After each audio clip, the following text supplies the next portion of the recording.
We're not talking about putting people in jail. We're talking about requiring them to stay home. But when people refuse after testing positive for COVID-19, Jefferson Circuit Court Judge Angela Bissick says there are consequences. The health department is allowed to order people to self-isolate or self-quarantine, forcing them to wear this GPS tracking device. It sends a signal, and you have a certain range within the confines of your home that you can be. The city's health department tells us someone now wearing this device is an employee at Trayton Oak Towers, a senior living community in Louisville, where so far 7 residents have died from the virus. The employee tested positive for COVID-19, but health officials say they were unable to get in touch to make sure that person was self-isolating.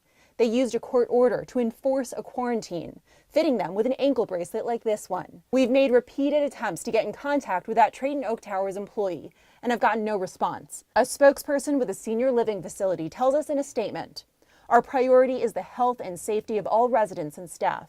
We will seek guidance from Kentucky public health officials before any employees who have tested positive for COVID-19 are allowed to return to work." And it's been very difficult and very stressful. You just have to think about everybody's grandparents and, all the people that it could affect. So far, Bissick says she's aware of 5 people in Jefferson County forced to wear these GPS ankle bracelets as a result of not complying with COVID-19 self-isolation. What if you need groceries, or what if you have to get a prescription? So hopefully the first line would be for them to have family or friends or someone who could drop that off. For those who don't have that support, she says local agencies would get involved. But it has been a relatively small number when you consider Kentucky's a state of about, 4.2 million people.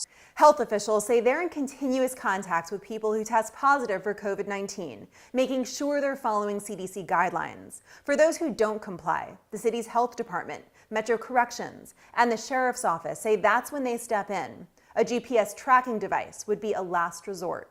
For Focus, I'm Paula Vasan.